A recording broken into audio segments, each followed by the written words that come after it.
Welcome to the Health Leader Forge, where today's health leaders help to forge the leaders of tomorrow. I'm your host, Mark Bonica, of the University of New Hampshire's Department of Health Management and Policy and the Northern New England Association of Healthcare Executives.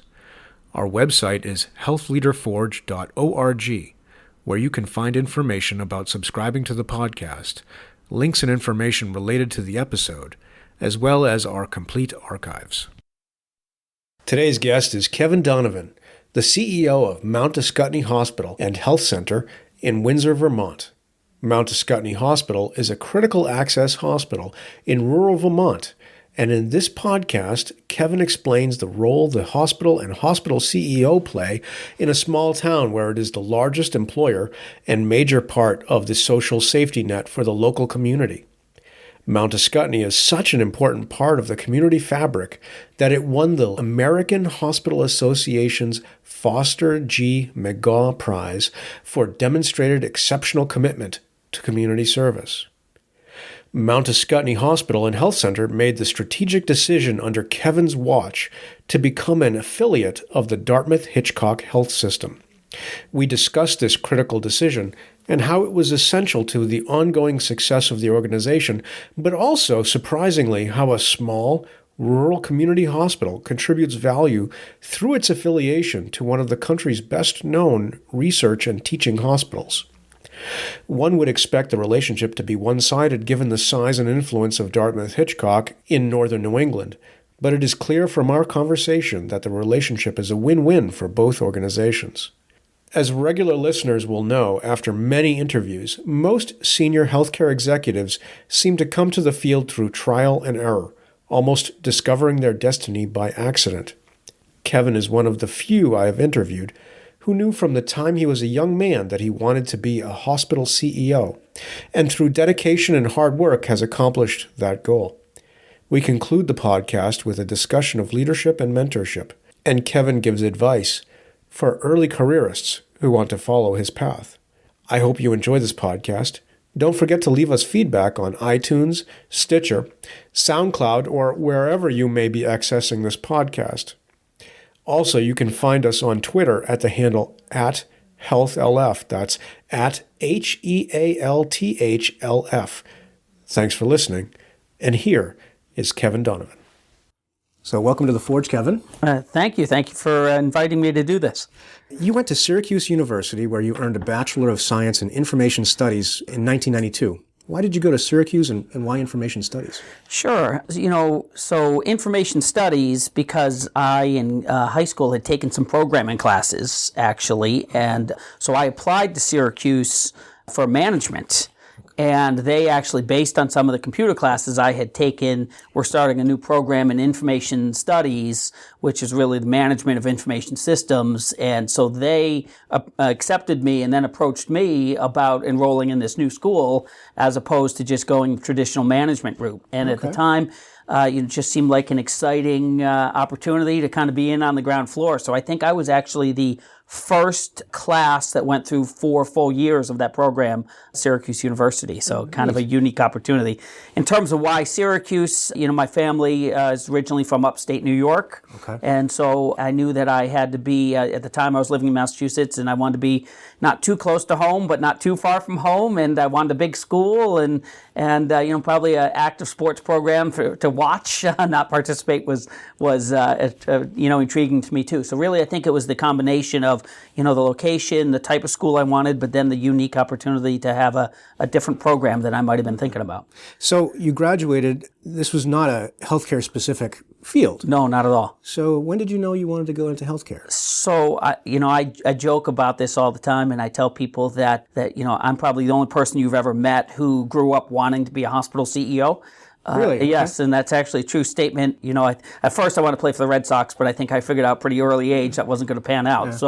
But my father was a hospital CEO. The majority of my family works in healthcare, either on the clinical side or on the administrative side. So I have an uncle who's a CFO, and many physicians and social workers and nurses and others. And so I always knew the clinical route wasn't for me. And so I guess I just assumed everyone worked in healthcare because that's kind of the way it was in my family. Of course, right. And so yeah, I really did. I wanted to be a hospital CEO from an early age. Okay, so you graduated and you went to work for Trustees of Health and Hospitals in Boston as a computer support specialist and then a system administrator. What was that, and how did you wind up working that first job? Sure. So I graduated from college with that degree and started looking for jobs, as we all do, right, when we graduate from college. And I wanted to be in the healthcare field because I always knew I wanted to go back and get a master's degree in healthcare administration to pursue that goal of being a hospital CEO. And so, but I wanted to work for a couple of years and get some real life experience. So I was looking for positions that matched my education from Syracuse in information studies and found this job for Trustees of Health and Hospitals, which is the grant management arm, or at least at the time was the grant management arm of Boston City Hospital. And so it was for a healthcare organization, but it wasn't a healthcare related type job. I mean, it was an IS job. Yeah. And so really my first job there was to help people if they had problems with, using Excel or Word and they were the very early versions, believe me, back in the early 90s of those programs, right. And initially set up an email system and all those things that were really new and cutting edge at the time, sadly enough. Yeah. But I've heard of this email. Yeah, it's just an amazing thing. But anyway, so it started out there and got my feet wet in the working world and learned what it was like to be a professional and get up every day and put on a tie and go to work. Yeah, well, that's one of the things we try to teach our students down at the program too. Yes. Sure, yes. It's a thing that doesn't that you aren't born necessarily knowing. Right. So you worked there for a couple of years, and pretty quickly you went to a Master's of Healthcare Administration program at the George Washington University, and you graduated in 1997. So how did this degree prepare you for a future as a healthcare administrator? And why an MHA as opposed to, say, an MBA? Right. So, again, I always knew I wanted to be in healthcare management. And so very clearly when I thought about getting my postgraduate degree that I wanted to have more of a healthcare focus. I did I looked at a number of programs, not a huge amount, but a number of programs and did some visits. And I looked at one MBA program actually at Notre Dame that because they didn't have an MHA at the time. I don't know if they do now or not, but I was just interested potentially in the school. But when I came down to it, I really knew that this is what I wanted to do for my career. And so if I was so focused, I thought it made a lot of sense to get more focused education than a broad education. And, the George Washington program was a good match for me. And it's a top ranked school. It's a really good program, right? Yeah. And actually, interestingly enough, back to family ties, my father went through the MHA program at George Washington as well, and my uncle went to med school at George Washington, and so I had a lot of ties there when I was young. My father was in grad school there, so I actually lived in D.C. I don't remember it. I was that young, but I just kind of thought it was a nice fit. You did your residency, which is a third-year part of the Correct. At George Washington, you do a year residency following your 2 years of didactic. Correct. So where was that? So that was at Northeast Health Systems in Massachusetts. Okay. Northeast Health Systems was the combination of Beverly Hospital and Addison Gilbert Hospital in Gloucester. And you're right. So George Washington has a 1-year requirement for a residency. And honestly, I think it was the best thing probably I've ever done in my career and my training, because it's an opportunity as a relatively young and experienced person to have access to the C-suite and the board and things that you wouldn't normally get to see as a traditional new hire in an organization. And it was a great experience. It's a 1-year program, a 1-year requirement. I spent about 9 months in that role doing various things. But one of the things I started to do was I did an RFP with the vice president to select a practice management system for the employed physicians of Northeast Health Systems, which was kind of a new program for them as well. It was the time in the 80s or 90s, I should say, sorry that I'm dating myself, that everybody was buying physician practices, and it was all about competition on the North Shore between different organizations. And so, they were acquiring all these groups, and then they had to figure out what to do with them. So I did an RFP to pick a practice management system, and it was interesting, and they were hiring up at that time. And so we converted the last 3 months of my residency into an actual full-time job that then I continued on when the residency was done. Neat. All right. And you did a series of practice manager jobs continuing in the Boston area, and then eventually joining the Dartmouth-Hitchcock system, culminating with the Director of Ambulatory Services for the Children's Hospital at Dartmouth through 2007. So I wanted to ask you, what do practice managers do? Sure. It's a common term we hear about in healthcare. Right. What is that? I think it varies a little bit by group, but, I think of a practice manager a little bit like maybe a CEO or a COO of an organization. And so that means that you can be doing a number of things on any given day, whether it be, as formal as strategic planning or as informal as for practice managers backing up people who are out in the billing office, those types of things. And so it's a little bit like jack of all trades, a little bit like a COO, making sure that everything happens smoothly and that patients are, satisfied and getting the services that they need, and making sure the bills go out the door and money comes in the door and all those types of things. For me, having started at a hospital-owned physician practices and worked there a couple of years, I transitioned to a private practice, went to a private practice on purpose because I wanted to see how the quote-unquote real world worked. Okay. Back to my earlier point about, hospital-owned practices in the day, we were making it up a little bit, and we didn't have all the experience, and I think this has been well documented in some of the literature, but we didn't have, all the experience, and we tried to put a hospital mentality onto physician groups. And so I saw some of the challenges of that when I was in Massachusetts, and so that's why I left to go run a private practice, so I could see what it was really like to be lean and efficient and get things done in the best manner. And so that was a really good experience for me. And I think as I think back on my career, a defining moment in terms of some of the challenges and opportunities and things that I did as a practice manager. And you finished up as the Director of Ambulatory Services for Children's Hospital at Dartmouth. What was that? What was that job? Sure. So that's really running the professional practice of CHAD, of the Children's Hospital at Dartmouth. So anyone who sees kids at Dartmouth-Hitchcock is a member of the Children's Hospital at Dartmouth, which is a kind of a group within DH. And so whether that be general pediatrics or pediatric neurosurgery or those types of things, they've really created a culture that's different within CHAD from the rest of the organization, in that people really feel like it's something that they belong to. And in that role, I did a number of things. Probably one of the bigger things I did was I brought all of the pediatric providers together into one contiguous space in a new outpatient ambulatory space. So prior to that, general pediatrics was in one building. The pediatric general surgeons were at the adult general surgeons. The pediatric ophthalmologists were the adult ophthalmologists. And so what we did was built a new floor, a new wing, where we brought all the pediatric specialties together in one family-friendly space so that we could all practice together as a group practice, and so that kids can have the type of environment that they really require, which is different than what we as adults need. And so it was a pretty exciting project for me, and I think that job was about 5 years or so, and really enjoyed it. It also had an academic component to it. Okay. And then I was the administrator for the Dartmouth Medical School Department of Pediatrics. So in terms of supporting all the research activities that the principal investigators and the faculty did, did all that support work as well, and ran the clerkship and residency programs and some, pretty interesting stuff, totally different from what I had done before. You earned the ACA Chief Fellow designation in 2007. How did you come to be involved in ACHE, the American College of Healthcare Executives? Sure. So, I've always believed in kind of giving back to my profession and also in being involved in my profession. So you're right. I became a fellow of the American College of Healthcare Executives in 2007.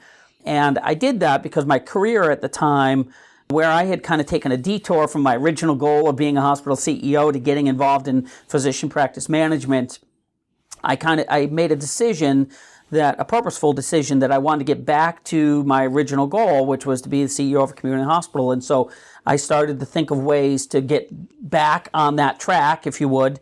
And one of them was to get involved more with the ACHE, American College of Healthcare Executives, where previously I had been very involved with the Medical Group Management Association and the American College of Medical Practice Executives. So I actually became a fellow of the American College of Medical Practice Executives, I think in 2000. and moved through the ranks there, and had been the president of the New Hampshire MGMA, and had been on the board of the regional MGMA and those types of things, and had been very involved. But then, as I said, I really want to get back to hospital management. I made that choice to get more involved with ACHE as opposed to ACMPE. And so, I'd been a member of ACHE for a while, but really then took seriously the fellow designation and becoming involved in the group. In 2007, you joined the Elliott Health System as the Vice President for Physician Services. And as we were talking before we started the podcast, I recently interviewed Bridget Stewart, who is currently in that role. And listeners who are interested can check out that interview for a more in-depth discussion of the position. But in brief, what was the position and how did it lead to your promotion in 2008 to be the Senior Vice President for Clinical Operations? Sure. So I did listen to your podcast with Bridget, so I could hear what she could say about her predecessor, but she said only kind things, so I appreciate that. But so I took so again back in 2007 or so when I was really thinking about, okay, I want to get out of physician practice management, not necessarily out of it, but I want to get back towards that original goal.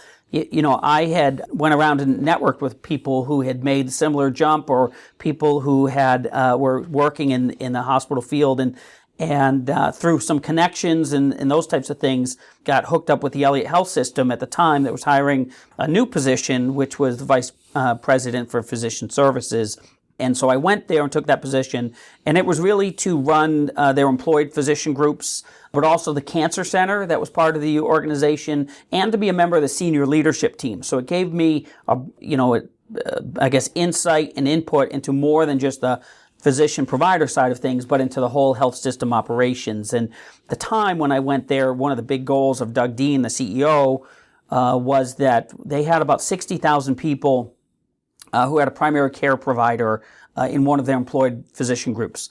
And his goal was to get to the magic number, not quite sure why it's magic, but of 100,000 lives. Okay. So they wanted 100,000 people who had a primary care provider in their network. And at the time, the specialty group was also pretty small. It was like neonatology and some of the hospital-based specialists, and the goal really was to build a multi-specialty group. So time that I spent at the Elliott, much of my time was spent building the network through new hires, acquisitions, attracting physicians to come work at the Elliott who might be admitting to other organizations, those types of things. So really an exciting time to build that group network, and did a lot of work on that. And now Bridget has the fun of making sure it operationally works of what I kind of patched all together. And I know that's a challenge for her probably, but really exciting time and great organization as well. And 100,000 covered lives in Manchester area. Manchester, the city, has about 100,000 people. So that's a pretty aggressive target. Yeah, it was pretty aggressive. So, Manchester, for people who know, Catholic Medical Center, DartmouthHitchcock, and the Elliott were all coexisting at the time. Not always smoothly coexisting, but coexisting at the time. And so we were all actively looking for as much market share as we could get. And so if you look at the big population around Manchester, we thought it was about 250,000 people, and so we were looking to get at least 100,000 of those 250,000 people.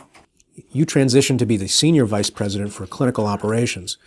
What was that role, and how is it different than your prior role? Sure. So I was the VP for Physician Services, so had all the employed physicians, provider groups, the cancer center, as I mentioned, and at the time when I first went there, there was also a Vice President for, I forget the term, but maybe hospital clinical services or something like that. So it was pharmacy and laboratory and radiology and respiratory and all the outpatient hospital departments, the pain center and all those types of things. And that individual left. And so rather than replacing that individual, they just gave me all of his departments as well and promoted me to the Senior Vice President role. Okay, so very nice. For me, great opportunity back to that path, a great opportunity to say, hey, those are quote unquote traditional hospital departments that I know that I can do a good job helping to support, and so I'll take them on. And so really in that role, it was a huge role for me at a relatively young age, and I really, am grateful to some of my mentors and people who supported me in moving into that role. And I got, I had all of clinical operations pretty much except for inpatient nursing. So there was a chief nursing officer who did hospital inpatient nursing, ER, OR, those types of things. but anything else that really saw patients in that system reported up through me. What about finance or HR, things like that? So that was all that was carved out. So finance and HR, those and IT actually at the time all reported up through the CFO in that organization. Okay. Just to get a scope of kind of what that is. What would you say was your most valuable lessons you learned while you were the VP for clinical operations? How did that prepare you for your next role as CEO? Yeah, I think that, as I've progressed through my career and moved up the ranks, if you would, but, it's always been interesting to me how much more autonomy you have as you move along that path towards CEO, and how, for lack of a better term, how scary that autonomy or that responsibility is. Okay. And I have to tell you, moving from an academic medical center environment where I was a director to a hospital, community hospital, but a big community hospital, but still a community hospital, where I was now a vice president, it amazed me at how much more authority and latitude I had to make decisions, but it also amazed me how much pressure was associated with that. When you're a practice manager or director and you often are implementing decisions made by other people, and it may be easy to lament about, I don't know if I agree with this. It gets a little different when then you're that person they're all looking at that you have to make the decision. And so I've always been struck by that. And so I was amazed when I went to the Elliott about how much responsibility I had and about how exciting that was and what a great opportunity it was. And especially in that organization, which is very dynamic and makes decisions quickly and implements things quickly. It was just a great experience. That's a theme I've heard actually a couple of times now from CEOs. Okay. Because, it's different when you're sitting at the desk where the buck stops. Right. Yeah. That is for sure. Well, let me come back to that in a little bit. Yes, but, you were vice president for clinical operations, kind of a COO role, right? Mm-hmm. Is this a common path for administrators to follow into the CEO role? I think it may have been in the past. I'm not sure it will continue to be in the future. I think if I think about most of my counterparts, there are people who came up through the ranks, whether they started out in the clinical side of things or they started out in management. But it's interesting as more clinical personnel move into leadership roles in hospital management, what the future will bring. And I in some ways, I think maybe my path, which has been more traditional, might be a little bit like a dinosaur path. I don't know. And but I guess I look at all the people you're training today, and those people are the students that I've had interactions with, the very sharp. I call them kids, but very sharp folks. And so I think that, you come into an organization, you just kind of get your feet wet and you volunteer to do stuff. And I think that people can move up in that path. So I maybe the exact path through clinical operations isn't how everyone will do it, but by taking on more responsibility, you find yourself in a position of more authority.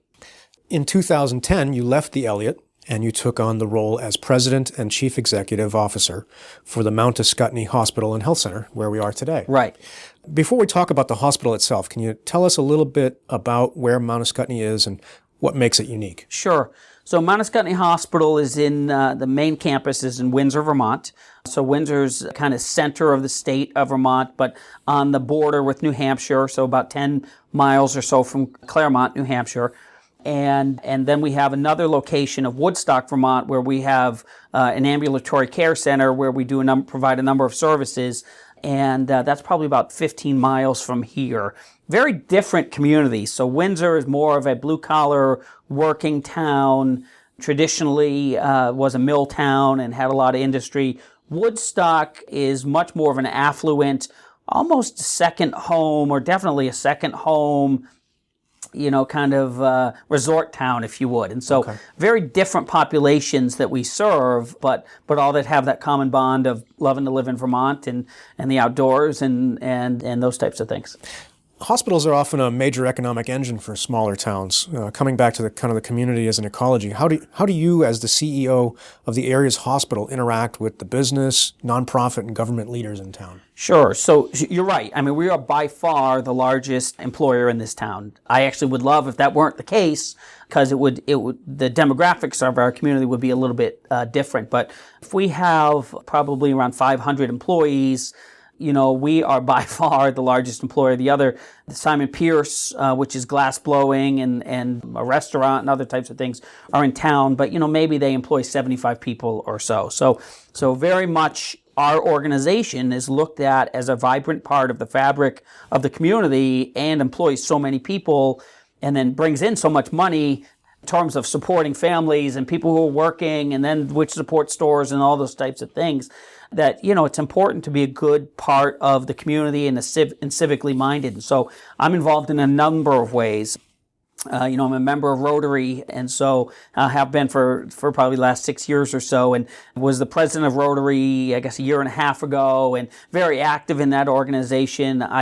I sit on other groups. I'm a member of the board of something that's called the Windsor Improvement Committee, or WIC, as we call it. And really the role of WIC is to bring business to town and to encourage business to succeed in Windsor. Okay. And so not healthcare business, that's not my role. My role there really is if someone's looking to start up a business, we try to help them get access to capital and work in a way that they can create, economic engines in this town that then support the community in a positive way. And so it's very important for me as the leader of the largest business in town to be involved in things besides just running my hospital. And I enjoy that. I mean, I think it's one of the nice things about working in a community hospital. It's one of the nice things about working in a smaller community as opposed to maybe a major city. So I take a lot of time to do that, actually. This is a rural community, as we were talking about. Hospitals require specialized, skilled employees. How do you find the skilled workers that you need, ranging from the physicians to the rad techs and so forth?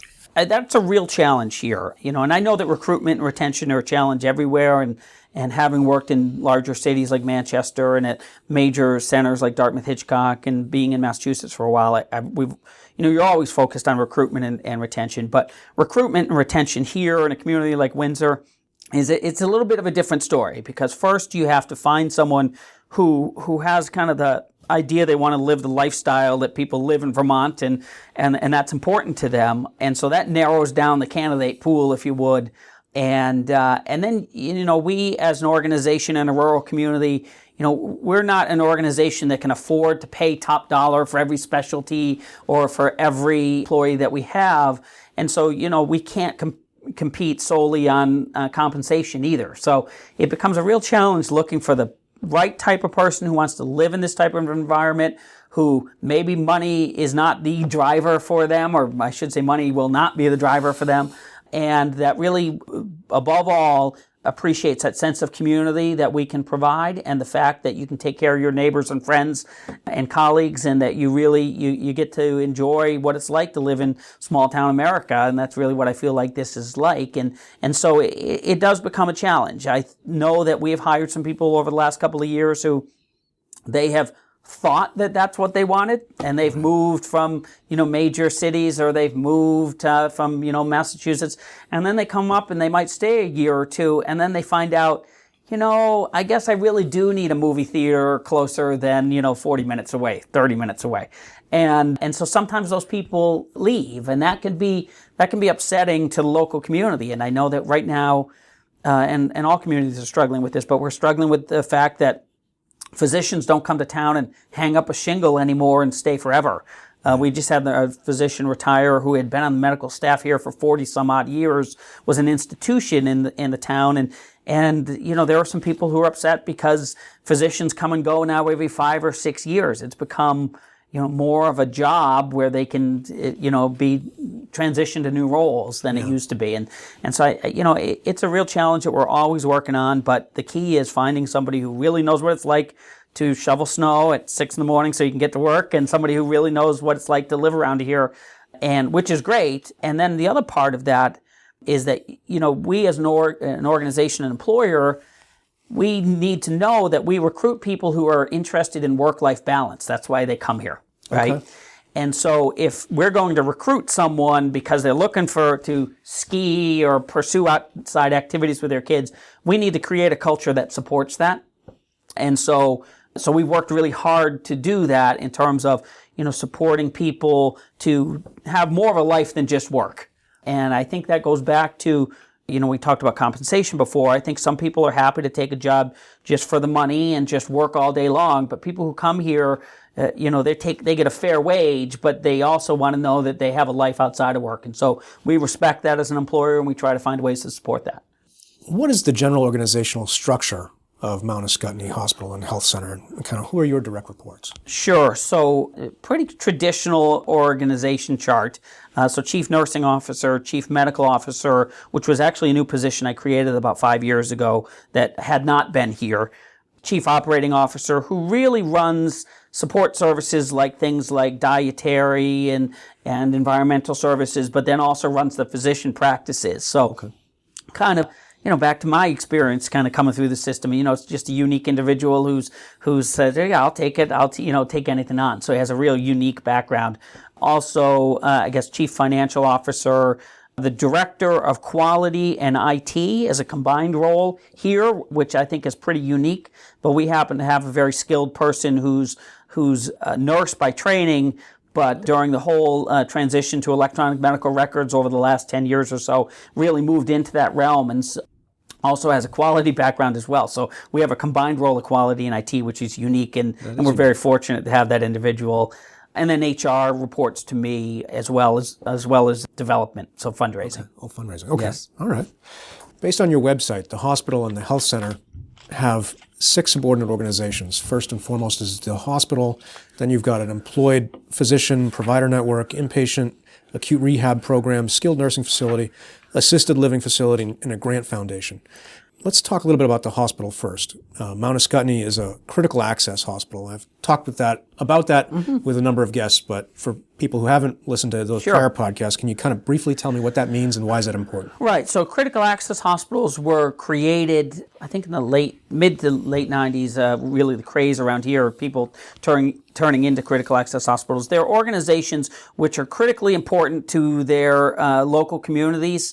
And typically, the designations are made by geography. So typically, it's if you're 35 miles or through mountainous terrain, those types of things. But states have the opportunity to designate certain organizations as critical to their communities and needed providers, and that's how we became a critical access hospital in the 90s. And so, basically what it means is that we need to be a certain size. We can't be over 25 beds of med surge. Now, we can have another 10 beds in a distinct unit.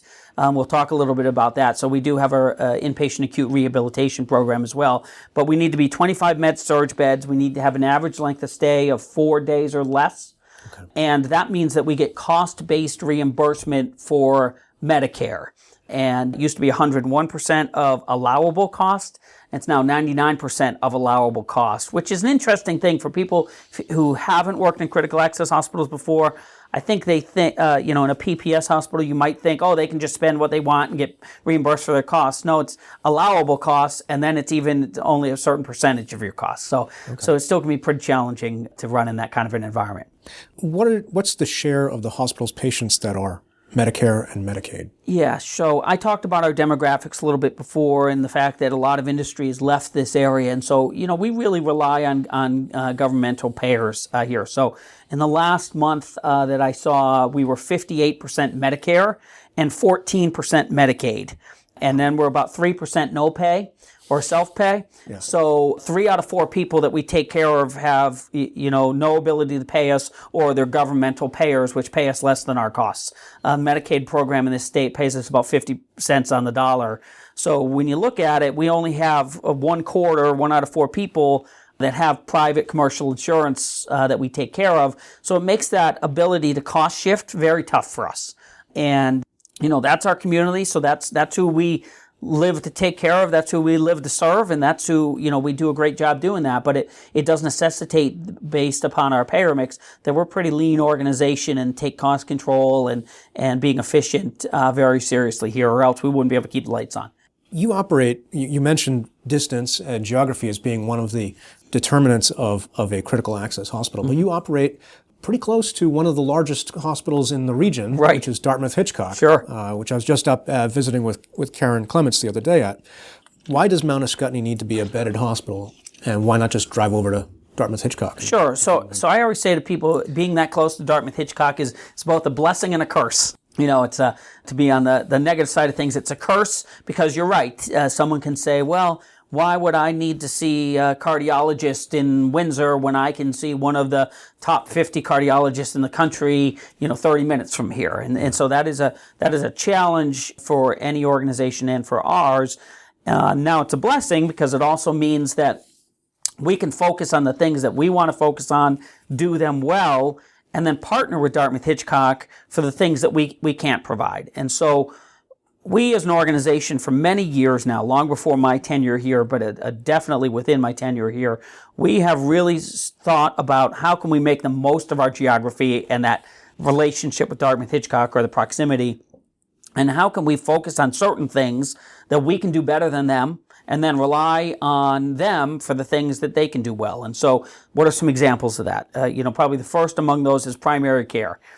So we know that people want to be seen locally. We know that in a community setting like this, that we can be more nimble and we get to know our patients better and those types of things. And so we can really create a patient-centered medical home that's excellent and that people want to go to. And that's something that's a little bit harder to do in an academic environment where they have the requirements of teaching and where they have, much more bureaucracy and layers and requirements than we do here in the community setting. Other examples of that is really post-acute care. So we know that, Dartmouth-Hitchcock, there are many things that they can do that we just couldn't, we wouldn't have the resources to compete with them, for lack of a better term, or to provide a similar service. So what we focused on is post-acute care. So people who may have been at Dartmouth-Hitchcock for care and now aren't ready to go home, but still need to be in an inpatient setting. And so there's two types of populations we take care of. One is what we call the swing population. So these are people who've had a 3-day qualifying stay at Dartmouth-Hitchcock, typically, who then might still need a couple more days. Maybe they, had a hip fracture or those types of things. And they come down here and they spend another couple of days with us, maybe a week, rehabbing and getting ready to go to that home environment. And you said a 3-day qualifying stay. What does that mean? So that means for Medicare, so to be on a swing benefit for Medicare, you need to be in a acute care setting, hospital setting for 3 days before you can qualify to go to a post-acute provider to get inpatient facility type services. Okay. So that Medicare would then pay for. That Medicare would then pay for. Oh yes, okay, yeah. Medicare would be happy for us to take them and not pay for them. But right. But yeah, so it's a payment requirement. Thank you. Okay. The other population we take care of on post-acute care is the inpatient acute rehabilitation, and I know we'll talk a little bit about that, but that's a very important program for us. Okay. You actually worked with Dartmouth-Hitchcock to establish a formal affiliation between Mount Ascutney and Dartmouth-Hitchcock. What was the impetus for this move? Sure. So again, I think the history has been partnership, but the impetus for the most recent move has been a strategic plan that we put together in 2011. So I guess it was in the fall of 2011, we put together a traditional strategic planning process with our strategic planning committee of the board, and we hadn't revised our strategic plan for a number of years, and we took a critical look at what we wanted to be in the future and what we could be, and address the issues like you're asking me. How do you exist with the major academic medical center in your backyard? And so we identified 7 critical areas that we wanted to focus on, and many of those would be familiar to your listeners in terms of people, service, quality, finance, growth, or programs. We also added on to that, though, was governance, because we needed some work in terms of our board and our governance practices, and then community awareness. And whether that be from a marketing public relations side or from a development side, they were both parts of that. So we created those, we looked at those 7 critical issues and we said, all right, where do we want to go in the future? And as it related to growth and programs, rather than thinking about competition, what we thought about, what the question was should we find a like-minded organization with similar principles to partner with in the future? So we made that a goal to answer that question in 2011. And so we went through a process to think about what could our structure be in the future, and the result of that, the culmination of that, was a new relationship with Dartmouth-Hitchcock about a year and a half ago, where we are now a formal affiliate of Dartmouth-Hitchcock Health. Okay. And so now we've revised our strategic plan. We just did it this past fall, and now the critical issue around growth and programs doesn't say, should we partner with another organization? It says, essentially, now that we have partnered, how do we make good on all the promises of affiliation and all the benefits of that? So it's really where we're looking to go in the future. So what kind of benefits is Mount Ascutney getting from the new relationship that you have with Dartmouth? Sure, there's a lot, and I would be lying if I said it isn't a rocky, kind of a transition here. I mean, one of the things that we did, we were the second hospital ever to sign up to be an affiliate of Dartmouth-Hitchcock Health. So that means we were in on the ground floor, and we knew that when you're kind of in on the ground floor like that, you're making it up as you go along a little bit. And Dartmouth-Hitchcock, and I have a great relationship with those folks and always have, they were very honest with us. Like, okay, this is kind of new for us to have smaller hospitals that are part of the system. They hadn't had that before. And so we're making it up as we go along, but there's lots of benefits that we're implementing on every day. The first one that's probably the easiest for the community to see, and probably the best example for the community to get benefit, is from partnership with clinical programs. So, and there's a multitude of examples here, but probably a good one is general surgery. So we had a couple of years ago, we had 2 full-time general surgeons. Valley Regional, which is a little ways from here, had a couple of general surgeons. New London Hospital had a couple of general surgeons. And so the general surgeons at those 3 organizations shared call because they didn't want to, be on call every other night, and so they shared in a larger call pool. But it meant when you were on call, you were covering 3 hospitals in a 40-mile radius, which means your life could be pretty interesting at times. And so what we saw was that a number of those surgeons, most of those surgeons actually, were looking to retire. And as we were looking at new grads coming out of training, nobody wanted to sign up for that job anymore. It goes back to what we talked about for recruitment challenges before. And so no one wanted to sign up with that type of position. So now with Dartmouth-Hitchcock, what we've created a program where their surgeons come down and do their clinics and their surgery here on our patients. So we lease them, for lack of a better term, a couple days a week, or really 5 days a week. And so we have a consistent general surgery presence by people who are Dartmouth-Hitchcock general surgeons. So, and they rotate. So someone like Dr. Brent White, who's on our staff, he works here 3 days a week, and he works in Lebanon 2 days a week. So he gets the best of both worlds because he gets that academic environment 2 days, but he also gets that community presence the other 3 days. And so it allows us to recruit people who we couldn't, this goes back to what we were talking about before, we couldn't recruit them on our own because, a guy like Brent White who wanted that tie to an academic center, we couldn't give that to him without them. So it allows us to have a stable pool of applicants. It allows us to have high quality physicians here that probably we couldn't get on our own. And, and that's just the general surgery example, but essentially if you look at any specialty practice we have now, they're pretty much all Dartmouth-Hitchcock physicians who come down here. Okay, all right, that makes sense. Yeah. I know having family members like you who are physicians, that's a big concern. Maintaining their skills is a big concern. So if you come to a place where you don't get to practice and do the full range of skills, your skills atrophy. And so being able to go back to Dartmouth, they probably have more variety in their schedule, I would imagine, that allows them to. Most definitely. I mean, one of the things that's very hot topic these days, and I'm sure you guys have been talking about it, but it is low volume surgery. And so, with volume comes quality. And so there are a number of organizations, Dartmouth-Hitchcock, Johns Hopkins, and the University of Michigan this past summer, who made a pledge that they will not allow providers to do low volume surgery. So that means they're putting in place minimum volume standards for their surgeons, their proceduralists, to meet, quality goals. And so, in an organization like this where we're small, a general surgeon, he or she probably couldn't meet those volume requirements just in this institution because you're really at the whim of what walks in through the ER door on any given day. But now with the partnership with Dartmouth-Hitchcock and those folks being able to work up there and down here, they know that they can get the volume they need but they also know they can still work in that community location. It's also great from a patient perspective. I mean, think about it. If you're going to have something done, do you want someone who's, done one in the last 2 years, or do you want someone who's doing them all the time? And so, Absolutely. so it's a real benefit, I think, for our patients in this community to have people who are the best trained and doing a lot of the appropriate things. You have an employed physician network. What does that mean? Yeah, essentially what that means is almost the entire medical staff here is employed. And where we talked before about my experience in Manchester, and we created a medical group on purpose, here it really kind of grew up out of necessity. So as you think back to our payer mix, 75% government or no pay, it is hard to find physicians who can make a go in private practice anymore. So the only physicians or medical groups that we have on staff here that are private anymore are dermatology and radiology.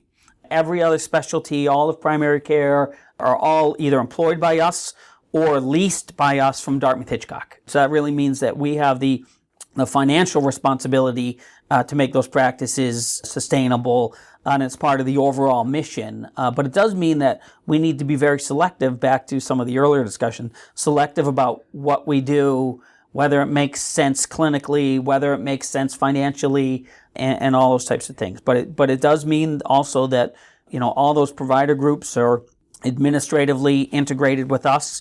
There's a lot of benefits to that, such as one common electronic medical record across all of our specialists, across all of our locations throughout the organization. So there's a real benefit to that. But there are other, that benefit comes with, I guess, additional administrative complexities as well. Sure. Okay. Karen Clements, who I interviewed previously from Dartmouth-Hitchcock, mentioned one of the things she said that was special about Mount Ascutney was your robust inpatient acute rehabilitation program. What is inpatient acute rehabilitation, and is this here in the hospital, or is it a separate facility? So it's here in the hospital. So here at our main campus in Windsor, kind of a unique facility in that the physician practices, provider practices, the hospital, the outpatient therapy areas, the inpatient acute rehabilitation program are all in one kind of big building that's all contiguous. And so actually makes it a very nice environment from the continuity of care, because providers and staff can move around pretty easily. In a larger city that wouldn't be possible, but in a smaller community like this, we can make that work. So the inpatient acute rehabilitation facility is attached to this building, to the main hospital building. It is a separate, distinct part unit, a 10-bed inpatient acute unit. Inpatient acute rehabilitation is it's a multidisciplinary, intensive rehabilitative process or focus on getting people back to health. And so these are people that require quite intensive care, so they need to meet a minimum standard of 3 hours of individual therapy per day. So that means 3 hours of working one-on-one either with a speech therapist, occupational therapist, or physical therapist to come back from probably some of the most challenging illnesses that you could think about. So things like major trauma, things like traumatic brain injury, things like major strokes. Those are the types of patients that we take care of in that program. By Medicare payment standards, again, very limited scope of diagnoses that can be taken care of in that setting, and very restrictive. So we have to be very careful about who we take to make sure that, one, that they're appropriate from a clinical perspective, and can they really do that therapy, and will they really benefit from it? And then two, do they meet those CMS criteria so that we can actually bill for it, get paid for it, and so the patient can have coverage for it? And it's an incredibly great program here. I mean, it really probably is the jewel of our organization, and where things like primary care and general surgery, and we take care of people from Windsor and Woodstock. For our inpatient acute rehabilitation program, we take care of people, I say all the time, from the Canadian border to the Massachusetts border, and truthfully even beyond that. So, because we really are the regional resource for this type of program. Dartmouth-Hitchcock does not have an inpatient acute rehabilitation program. Okay. The reason they don't have one is because we're so good at it. And so they probably are about one of the only academic medical centers you ever run across that doesn't have their own inpatient acute rehabilitation program. And that's because we serve that need. We are one there are only 2 inpatient acute rehabilitation programs in the state of Vermont, the other at UVM Medical Center. We are the only one in Vermont that is what's called CARF accredited, so the Committee on Accreditation of Rehab Facilities. We are the only CARF accredited facility within a 100-mile radius of Dartmouth-Hitchcock, of Lebanon. So we really are the go-to resource for this. And I talked before about Canada, Massachusetts, but we've served patients from all 50 states. We routinely have people every summer who are from abroad who unfortunately end up in this country as tourists maybe and have some kind of traumatic accident and end up here. And so we have connections really across the globe. It's pretty interesting for a small organization in a rural community like this. Yeah. Wow. You also have a skilled nursing facility. So what's the difference between rehab and skilled nursing? Yes. So I should say we did have a skilled nursing facility. Okay. So we closed our nursing facility about a year or so ago. Okay. We did that purposefully through our strategic planning process. But in answer to your question, when we did have it, the difference was that the skilled nursing facility, we used it as more of a long-term care facility. So these were really people who this was their home. And so this is a nursing home. It was a nursing home type environment. And so originally when that nursing home was opened in the 70s, it opened at 66 beds. Somewhere in the 80s, maybe they moved it down to 50 beds.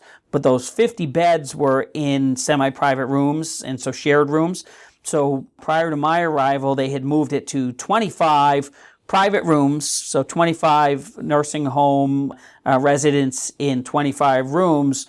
But financially, the numbers just didn't work. We were losing about $2 million per year just on those 25 nursing home beds.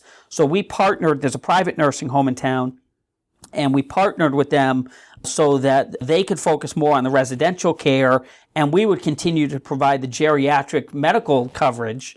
And so we closed our 25 beds, which actually, from a facility perspective, a decision was also made because it allowed us to retrofit that space into a brand new, renovated inpatient acute rehabilitation program for us. Okay. So it was an economical decision from two parts. But I guess in answer to your question, it was really more of a long-term care nursing home type setting. Okay. Now, your website said you have an assisted living facility. Is that still also? So we do have an assisted living facility as well. So how does that fit into your overall strategy? Sure. So we have a 48-bed assisted living facility on Main Street, so not on this campus. 3 historic homes. We call it Historic Homes of Runnymede.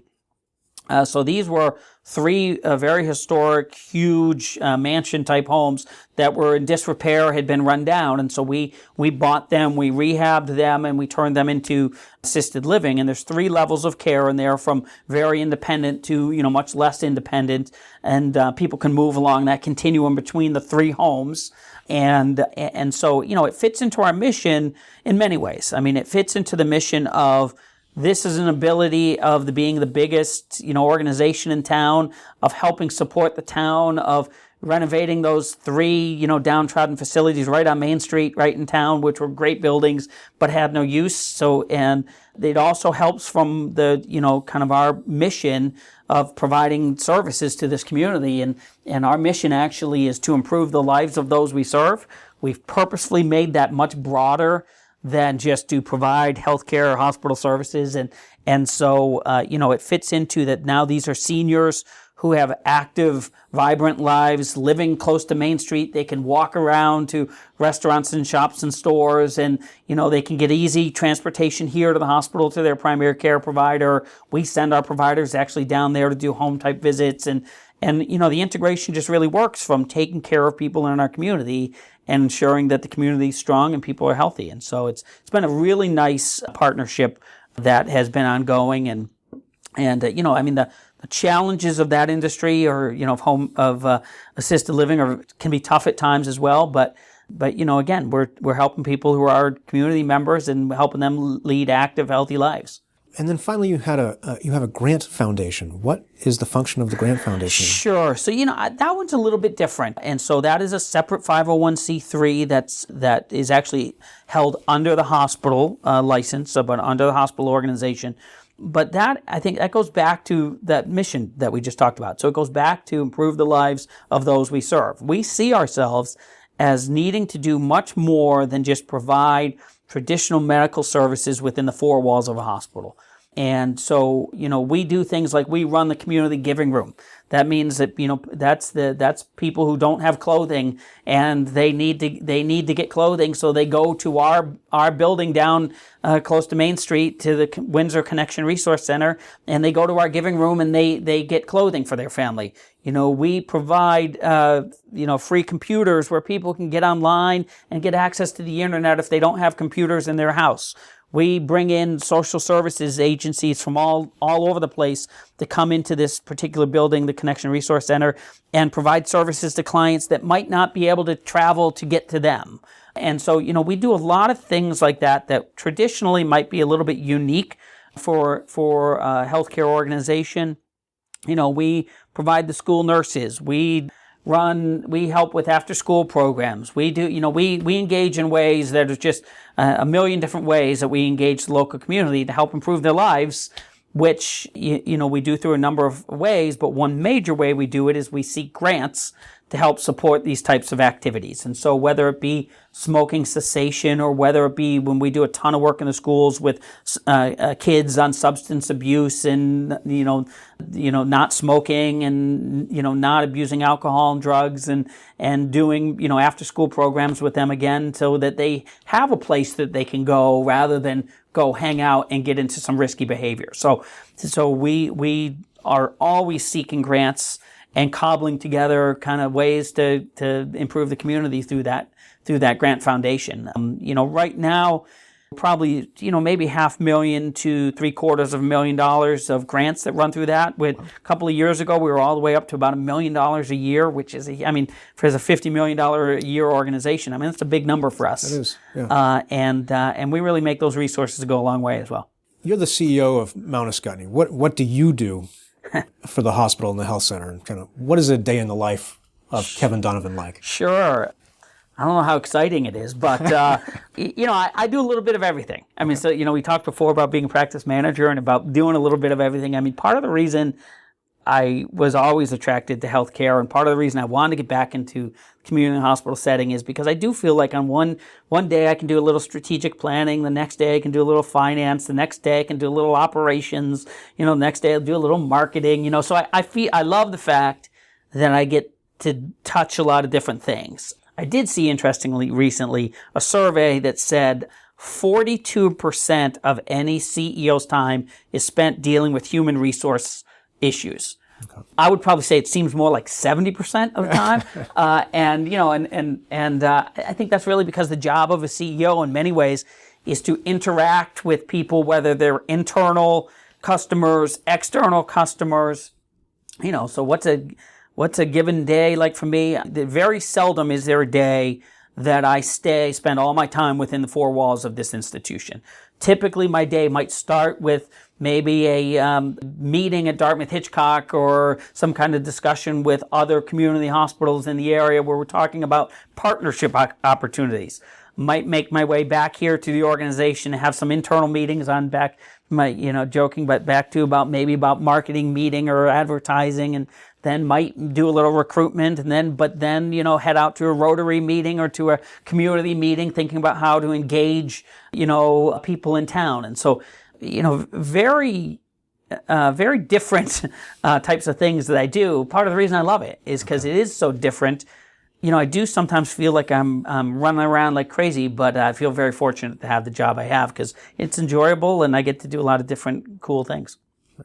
So we were talking earlier a bit about kind of achieving that level of autonomy. Yeah. So what surprised you most when you became CEO?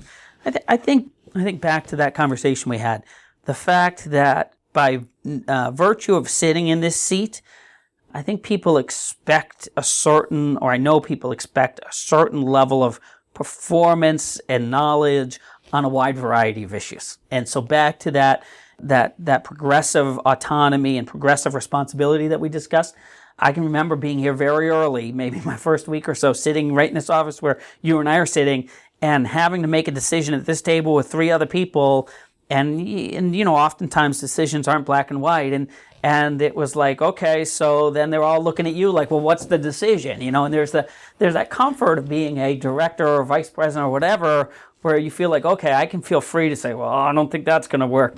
But when the rubber meets the road as CEO, you got to make those decisions, and so. And that's really freeing, and it's really gratifying, and it's also really scary at times.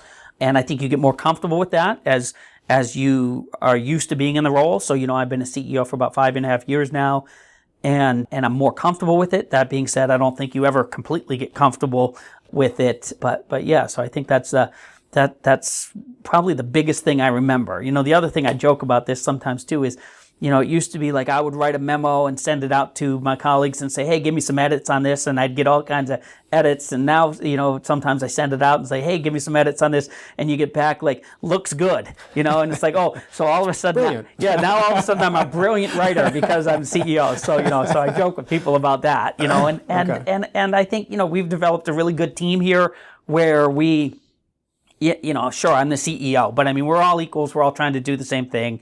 We're all trying to provide good service to our community, and so if someone can tell me how to do something better or give me some guidance, I'm always looking for that. And so I think we've got a good environment here like that. But it does take some time to build trust within your team to know that they know that that's an appropriate thing to do. So. Okay. So you're actually an employee of Dartmouth-Hitchcock now, right? Was that part of the change that when you did the affiliation? So to be so as part of the affiliation, the CEO of the affiliate organizations have to be employees of Mary Hitchcock Memorial Hospital. So that's part of it.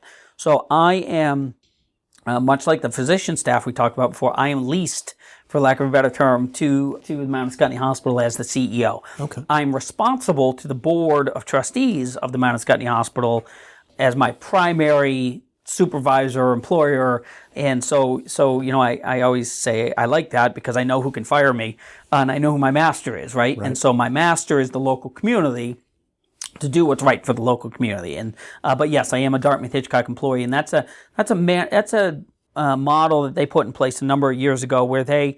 And again, it's like the medical staff thing, where the thought is that you can attract people who might take a Dartmouth-Hitchcock job leased out in the local communities because there's a draw to that you might not be able to get somebody in the local community on the organization's own doing that. And you serve a quarter of your time to supporting corporate level responsibilities at Dartmouth-Hitchcock. What does that mean? I do. It's a good question. What does that mean? No, I often ask myself that. What that means is, I help support Dartmouth-Hitchcock as they pursue other affiliations, as they maximize the affiliate relationship. So remember, I said we were kind of on the ground floor. There are a number of other affiliates since we've come on board. There are a number of other pending affiliate organizations that are out there. And so part of my role for that quarter time is helping Dartmouth-Hitchcock understand what it's like when you sit out here in a community hospital, because they're used to sitting in an academic medical center and thinking about the world from that perspective. So helping educate them on what it's like to sit over here in the community and think about services. Also help them integrate and so prioritize, if we're going to integrate from a financial perspective, which is one of the goals that we're going to do, where do we start? Do we start on, doing the master investment program together? Are there opportunities to combine and buy out pension plans? So it's really to help them think about and implement where to focus the resources across the system. And so help coordinate some of those resources. So then that quarter of my time, I don't think just about Mount Ascutney, but I think about the other affiliate organizations as well, and how can we all partner to get some benefit for all of us. So for me, it's a great opportunity because it allows me to kind of again just take on a new role and do things that might be a little bit different than a traditional, kind of job or traditional CEO role, and gives me some experience in both New Hampshire and Vermont and experience in other organizations and networking that just, might not be there otherwise.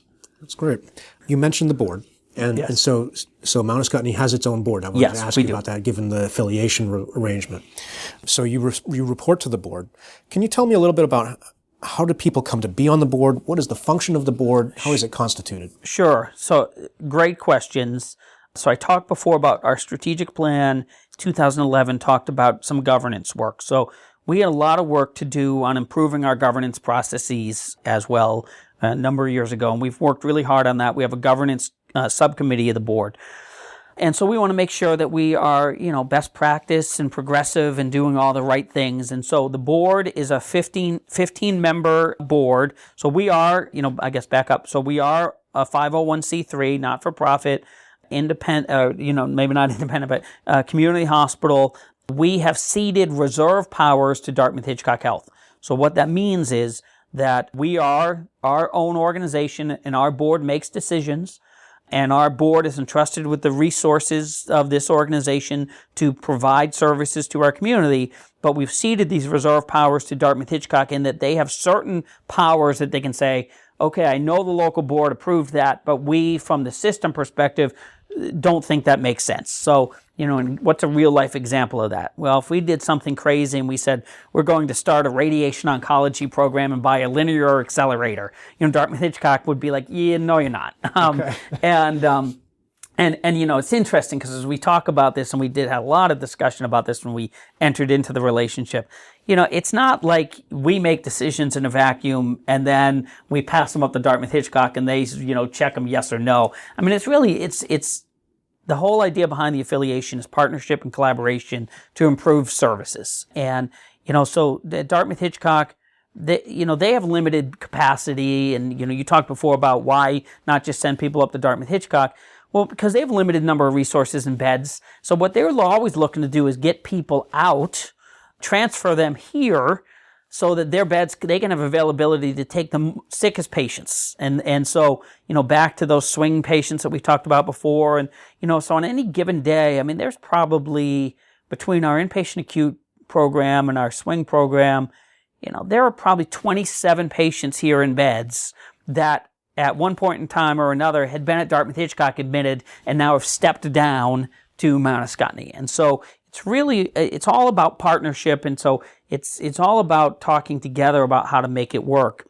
And so yes, DH has reserve powers over us, but it's collaborative in terms of how we execute those. In terms of how we pick those 15 people, as part of your question, so 5 of the 15 by virtue of the affiliation are appointed by Dartmouth-Hitchcock. Okay. And so these might be people who are physicians or administrative leaders at Dartmouth-Hitchcock, or they might just be local people who Dartmouth-Hitchcock has appointed to our board. So a good example of this is there's someone who's on the senior leadership team up at Dartmouth-Hitchcock who has been a past town selectman here in Windsor. And so, so they appointed him to our board because he knows Dartmouth-Hitchcock and he knows Windsor. And so it's like, what a perfect individual to fill that seat. The other 10 members are people who are locally elected. So our local incorporators are members, of which we have 150 incorporators. Their primary role is to elect our locally elected 10 board members.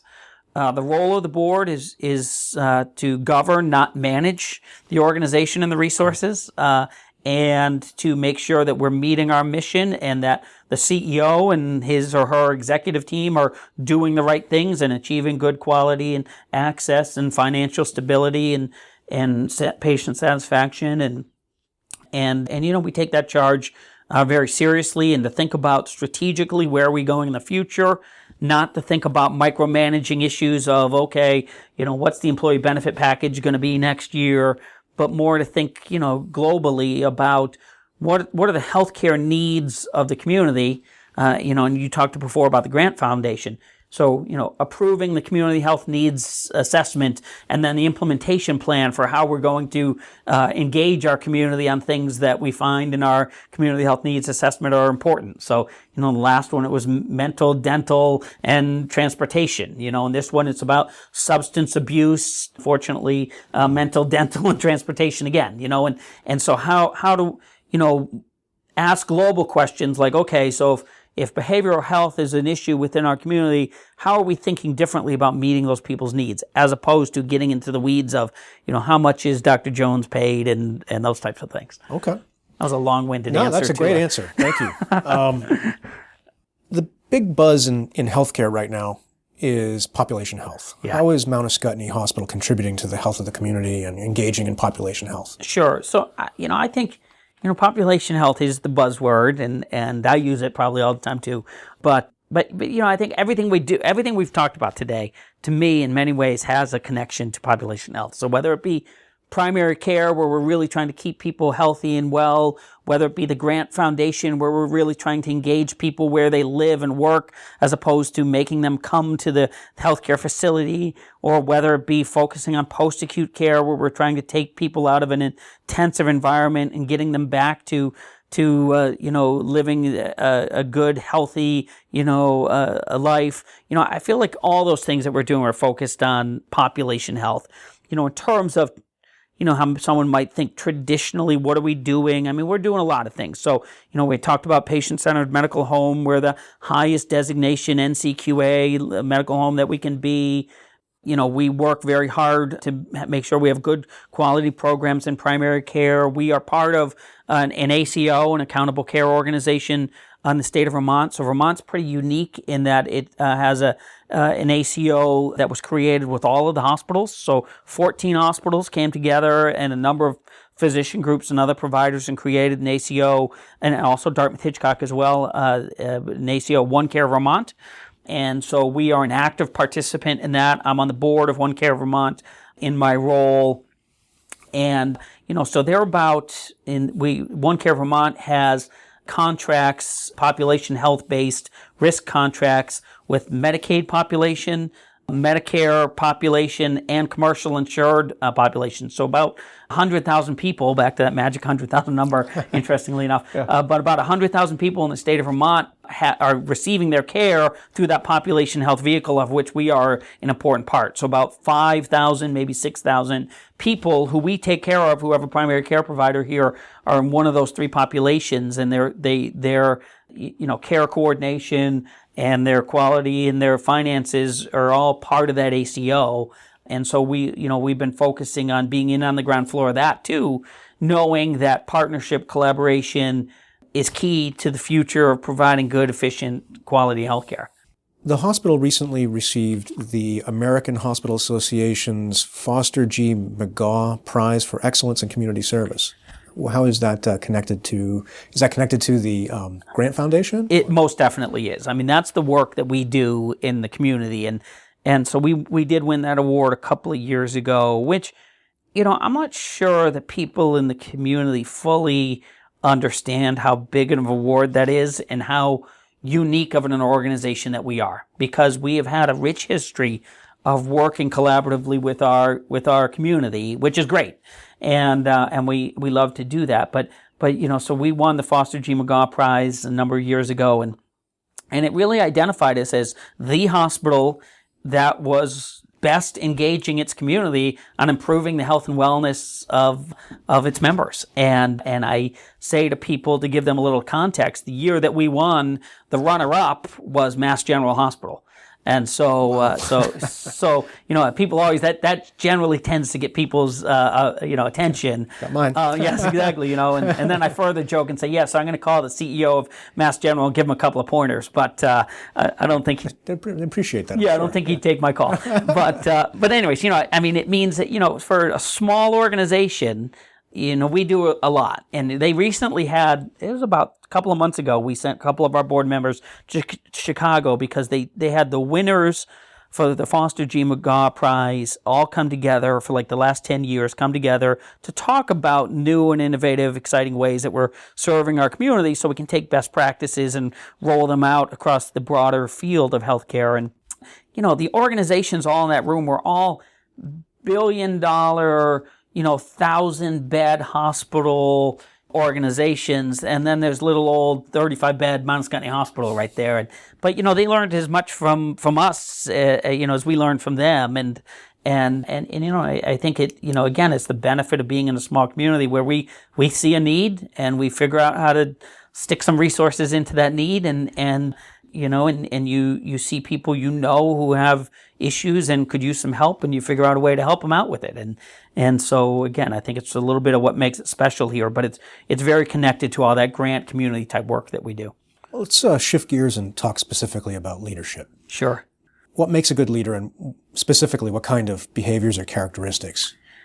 Yeah, I'm a big believer in servant leadership, or I'm a big believer in that there's nothing that's below me to do. I mean, sure, I'm the CEO, and that sounds good, and believe me, I'm happy to be a CEO, but that doesn't make me any different than anyone else, and everyone here, as I said before, we're all just trying to achieve the same goal, the same aim, which is to provide good patient care to the people who live in our community. And so, being in a small organization, I get much more involved in the day-to-day things than someone who runs, say, DartmouthHitchcock would at the CEO type level, and that's enjoyable to me. And I think that's just, it's about coming to work and getting done what needs to get done, and being humble about that. And really it's about building a good team. And, so as I think about my success, wherever I've been, and I use Elliott as an example. I mean, moving into that senior vice president of clinical operations role,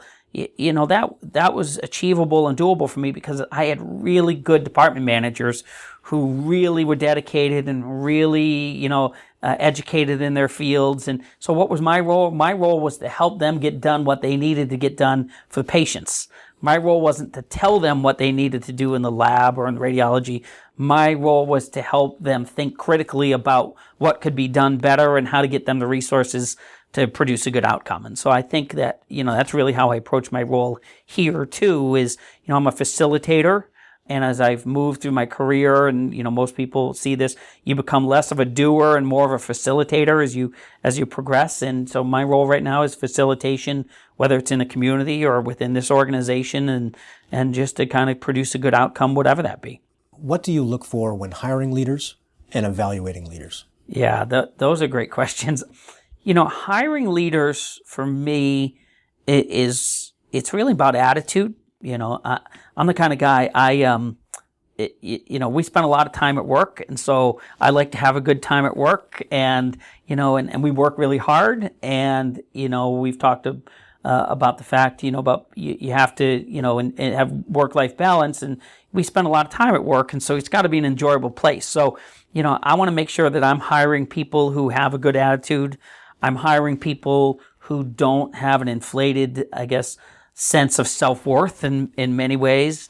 I don't want to hire someone who thinks that there are tasks or issues that are below them, or people who think that they're better than other people. I mean, I think it's one of the things I do love about this organization being small is that, everybody goes to lunch and, you see a table of physicians sitting with the maintenance guys, sitting with the housekeepers, sitting with anesthesia. I mean, and it's just a sense of community, and there's not the clique kind of view that you get in other places. So as I look to hire leaders, I'm just looking for people who obviously have the skills and experience, but really for me, it's more about attitude, and it's about emotional intelligence, okay, and it's about whether you can get along with others and facilitate and see multiple sides of an issue.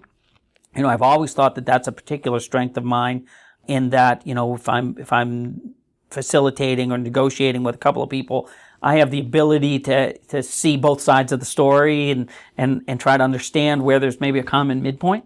So I'd be looking for those same skills as I look to recruit people.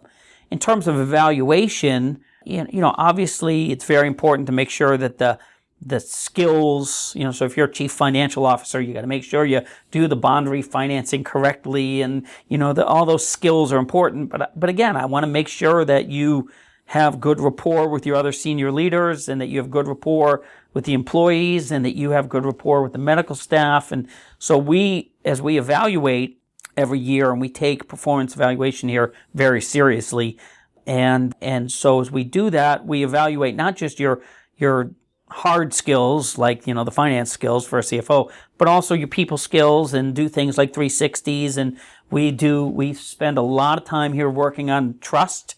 So we do work with an institute called the Reina Institute, which is like a management group that really they focus on trust in the workplace. Okay. So we think about trust of character and trust of capability and trust of communication. And so we rate ourselves on those 3 dimensions of trust individually, and then we rate ourselves as a team. We've been doing that for about 3 or 4 years now, and we're always looking for constant improvement on that. And I actually have a report to go to the board next Monday.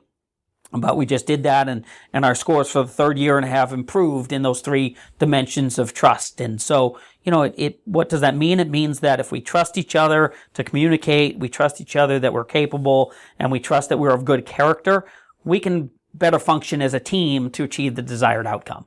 And so from an evaluation perspective, we think more than just that. I mean, obviously we think about the technical skills, but we think also about the human interaction skills as well. Did you find mentors in your earlier jobs?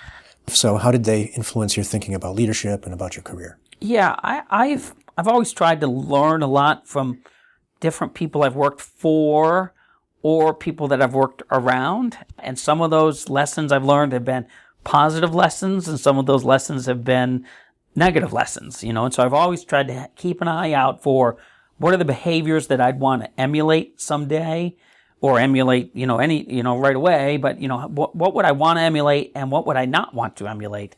And I've definitely seen some behaviors from people I've worked for in the past that I haven't been happy with as an employee, and so now I take a conscious effort to make sure that I don't exhibit those same behaviors. And then I've seen things such as humbleness, and, I think of an example, Jim Varnum, who was the CEO of Mary Hitchcock Memorial Hospital for a long time. I remember seeing him once when I was working up there. There was an off-site employee parking lot, and Jim parked in the off-site employee parking lot, and he was sitting on the bus with the rest of us, and he was sitting next to someone who I don't know, and I was kind of watching him, and he was having a conversation with that person, and he said, "Oh, who are you, and where do you work?" And she said, like, I don't know, I can't remember, and then she asked him, "Well, who are you, and where do you work?" And he said, "Oh, I'm Jim, I work in administration." And I just remember thinking, here he's a normal guy like the rest of us riding the bus, and he's Jim from administration. He's not, I'm the CEO and, kiss my feet kind of thing. And that's a lesson that's just, stuck in my mind and I'll never forget. And so I've learned a lot of lessons from people, as it relates to things like, my residency at Northeast Health Systems. Part of the reason I stayed there in physician practice management is because Bob Fanning at the time, who was the CEO, told me, "Kevin, right now, I know you want to be a hospital CEO, but the hospital CEO of the future really needs to think about running physician practices and provider groups, and that's going to be a big part of the future." And so, he guided me very well on that. And so, I've been very fortunate to have people who've been looking out for me and kind of guiding me in the right direction. How do you develop the leaders in your organization? And what are your expectations for mentorship within the organization, and how do you model this? Sure. So, I think developing leadership is all about giving people opportunity. And I feel fortunate that I've been given a lot of opportunity in my career. When I was at Dartmouth-Hitchcock, those 5 years as the director of ambulatory services for CHAD, I did a lot of other special projects as well. Kind of like now, the way that I spent a quarter of my time doing some special type projects for Dartmouth-Hitchcock. Back then, I used to do a lot of special projects as well. I've always been a big believer in that if they say, if somebody wants to, who wants to help with that, you raise your hand and say, "I'll help with that," even if you don't know what you're doing per se. And because that's how you get experience. And so I am looking for leaders in this organization and other places where I've worked who have that same kind of attitude. And we talked about attitude before, but people who are willing to say, "Yeah, I'll try that," and be honest. I haven't really done it before, but I'm willing to give that a shot. And, I think, effort is hugely important. Skill and having done things before is important, but just working hard and really doing your best, I think is probably 90% of getting something done appropriately. And so I'm looking for people who are willing to try new things. I'm always amazed, and it's happened to me a number of times that, I've given people opportunity to take on special projects or to enroll in special leadership programs, or, and you hear from people things like, "Well, will I get more money?" Or, "Well," and I'm always amazed at that, because I guess I've just always been of the mind that, you say yes, you do a good job, and then the rest of that follows. And so I'm looking for people with that right can-do attitude, in this organization, and we've got some really good ones. And I think, jumping topics a little bit, I think that's the other benefit of the affiliation with Dartmouth-Hitchcock is that, in a small organization, sometimes you could be a little limited by the roles you could take on. But now being part of a bigger whole, maybe there's some exciting ways for people to kind of move back and forth between the various entities that are affiliated with Dartmouth-Hitchcock and stay within system and get new experiences. So I think that from an employee development perspective, that's a real good opportunity for us that we might not have had before. Last question. What advice do you have for people who are just starting a career in healthcare administration? What should they be doing to be successful? What should they be reading, listening to? Who should they be talking to? What organizations should they be joining? Sure. So, back to that theme we just talked about, I would say, say yes to every experience. So if there's an opportunity to do a project, volunteer, at a community agency, volunteer in a hospital, take on a project, sit in on a committee, any of that, I think there's value to be learned from that. So from a learner today, I would tell them to do that. We talked about George Washington before, so I'm a mentor within the George Washington program. So they assign all of their students a mentor out in the community. And so there's a student there that I'm assigned to now who, we talk on the phone every month or two, and, I'll give her guidance on projects and those types of things. And I said the same thing to her. I'd say, just volunteer for everything, and you're on break, go to your local community hospital and say, is there something that needs to be done? I in my life have worked in a lot of different places in terms of, when I was younger and did things like that, like volunteered in the stock room of hospitals, or, as a candy striper, believe it or not, as a kid. And, I didn't wear the old candy stripe outfits, but volunteered because I think that you just learn a lot from interacting in that environment if you want to be successful. So I guess, in summary, say yes to every experience. In terms of what groups, the American College of Healthcare Executives, the MGMA, the American Hospital Association, those are the three organizations that I've probably gotten the most from in my career. That's not to say they're the only, but if you're more financially oriented, the Healthcare Financial Management Association, the HFMA, become a member of those professional groups and societies. I know the students from your program come every year to the annual conference we put on. And, I just think that's a great opportunity. Back to my being a resident, I think like going to that conference, interacting with people at that level, I would think that's just a great experience. So I would take advantage of all of that, that they could do. In terms of journals and those types of things, Modern Healthcare is one that I've been reading for a long time, and just kind of have an affinity towards. But there's a ton of them out there. Health Leaders, and a number of them, and pretty easy to get your hands on. And I would just say voraciously read all that stuff, even if you don't think it's potentially of interest to what you're doing now, because there's probably some lessons to be learned or things that are going to pop up in 6 months that you can say, oh, wow, okay, this really is important. So, just take advantage of every opportunity, I guess, is the bottom line on that one. Thank you so much for your time today. Sure, thank you so much. Appreciate it. You've been listening to the Health Leader Forge, a joint production of the College of Health and Human Services at the University of New Hampshire and the Northern New England Association of Healthcare Executives. Please go to our website, healthleaderforge.org, for more information or to leave comments about today's podcast. Look for Health Leader Forge podcasts on iTunes, Stitcher, SoundCloud, and other podcast distribution sites. Thanks for being a part of the Health Leader Forge community, and we'll talk with you again in about 2 weeks.